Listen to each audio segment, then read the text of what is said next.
Welcome back, everyone, to the Healing Kitchen Time with your hostess, Chef Nettie here. I'm so excited to teach you how to make the perfect steak dinner for Valentine's Day. So listen in close, get a paper and pencil, take some notes. I'm gonna give you lots of tips and tricks here and a lot of Nettie necessities as well. And let's get started. All right, this is a definite Nettie necessity. You need to have a knife steel with your chef knife before we start chopping herbs and the asparagus and potatoes and all the good stuff for this dinner. So you're going to go at a 45-degree angle, swipe down, 45-degree angle, swipe down, okay? You always want to have a sharp knife before you start. And make sure your cutting board has that towel, wet towel underneath it so that your cutting board is nice and planted firm. Whenever you start a dinner, you don't want to cook the meat first because potatoes are going to take a lot longer to cook, right? What I used to do to get kind of started on things is write down a list. What takes the longest to cook or prep? Put that down first and kind of get your time management going in the kitchen. Get it? Time. I love the play on words. So what does take the longest? Our potatoes are gonna take the longest. And we're just gonna I've already cut these up. They're little baby Yukon Gold potatoes or Red Bliss potatoes. So I just cut them into quarters really fast and then I toss it in a little olive oil so they won't go brown. But then we're gonna finish adding all the herbs and the salt and pepper to it and get that in the oven right away. So let's start with thyme. Oh my gosh. You guys, fresh herbs is a must. So this is our fresh thyme, and you can see how it's got all the little teeny leaves on it, and oh, it smells so good. So this is a sprig, okay? If there's ever recipes out there, this is a sprig, this is a bunch. That's a huge difference, right? So make sure you remember that. All right, so for the thyme, you go against the grain and we're going to just peel off all these little leaves. This can be a little tedious process, but it is well worth it, I promise. Okay, now that I've finished getting all the thyme ready, it is now time for rosemary. Okay, we're gonna do the same thing with the rosemary. Go against it, because we definitely don't want the stick in there, right? Rosemary and thyme are a perfect combination for potatoes and earthy tone dishes. So this is perfect for the dish. Now it's time to chop. We are going to palm on the top of your knife here, hold and grip your knife really good. Don't be scared of the knife. And we're just gonna do a rocking motion until it's all chopped up. Okay, now the herbs are all nice and chopped. We've got our potatoes, like I said, toss it in a little olive oil. Now I'm gonna add some of these herbs right on top of it. I'm gonna put the rest into another bowl because we're gonna use it for our steak. Okay, so our potatoes, olive oil, and then we've got the herbs in it. Again, you know how much I love my kosher salt, so we're gonna sprinkle the salt in. Now potatoes need more salt than you think. So do a little bit extra of salt because it absorbs it so much. Fresh cracked black pepper. We're just gonna toss them around. Okay, so we are going to be baking these in the oven at 400 degrees. We are going to use cookie sheet with parchment paper. This is a Nettie necessity, okay? Get your parchment squares, well, rectangles, that are the perfect lining for your cookie sheets. They will save you. Now we're going to dump the potatoes on. You can just spread it out. And in the oven they go for about 20 minutes. Okay. Potatoes are in the oven, getting all nice and roasted, which is a very healthy way of cooking potatoes, by the way. Next is our asparagus. I love asparagus. So usually there's like the root part that it's really chewy and it's just not good. So wherever it naturally breaks is where you're going to cut it. So then you just take that one that you got and you're gonna cut it from there. But usually it comes in these nice little rubber bands, and you guys have all seen this. I usually go about 2 to 3 inches from the rubber band and leave the rubber band on, cut them all at once. This goes into the garbage, and then you undo this one, and your asparagus is ready to go. Again, you know how I love my parchment paper on my cookie sheets. Use it for everything. So The oven's already at 400 degrees, and that's what we're gonna be cooking these at. We're just going to drizzle it with a little extra virgin olive oil. And you guys, netty necessity time is the squeeze bottle. Have your olive oils and squeeze bottles next to your stove so you're ready to cook. And look at this, as I drizzle it on, I don't have big huge clumps of oil filling up the whole entire pan. So definitely go get a squeeze bottle.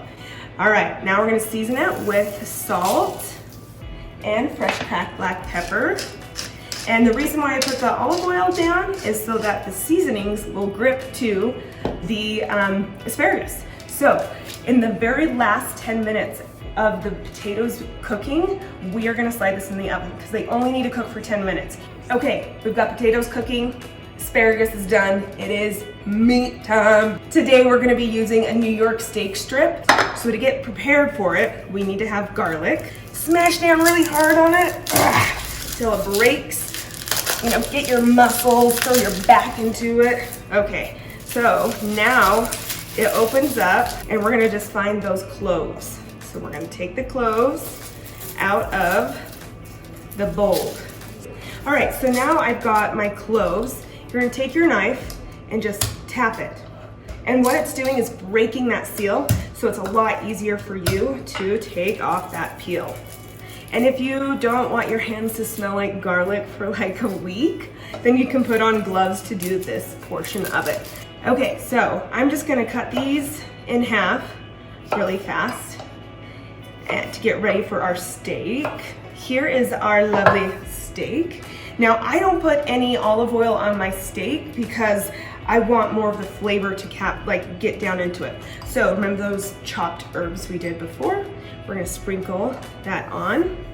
And we're also going to get salt on it. And of course, fresh cracked black pepper, right? Now I just take my tongs and smush it in. Smush, smush, smush, okay? Get it in there nice. Flip it over and do the same on the other side. All right, now let's head over to the stove and let's get cooking. Okay, so the steak is gonna take about 10 minutes to cook. So now it's time to put the asparagus in to join our potatoes. All right, we are over at the stove. This is where the magic happens, people. Okay, I've got me a saute pan. I'm gonna turn the heat on to high heat. Like we want high searing heat here. And again, I'm gonna use my oil in my squeeze bottle. Just drizzle a little bit in.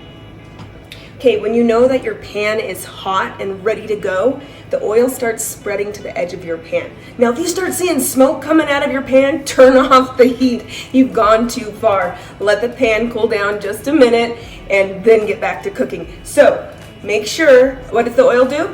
It spreads to the edge of the pan, and that's when you know your pan is hot and ready to go. All right, so I've got everything else ready here, especially when you're cooking something like this, like a steak, and its timing is everything. Make sure you have everything ready for you. So we've got our steak, I've got my whole herbs. The steak has already been salt and peppered and herbed. I've got my garlic and butter. Searing process. This is a very big deal. Again, your pan needs to be hot, so as soon as the meat touches the pan, it makes that tss noise, right? We all know it. And so that's the noise we're looking for. But we're not gonna shake the pan and move the pan, okay? Searing process, let it be. As soon as it is done searing, it will lift off. Okay, pan is hot. Let's get cooking. All right. Do you hear it? I'm so excited. Okay, now just flatten out with your tongs like that, okay? Now we are going to sear it for about 4 minutes on one side, turn it 4 minutes on the other side, and we're gonna have a beautifully medium steak. Now I'm going to add in that garlic that we had. Just throw it in. It is gonna kind of pop at you, so make sure you're wearing an apron or maybe goggles for short people like me so the oil doesn't splatter on you. Okay, we've got the garlic in there. I like a lot of garlic with this.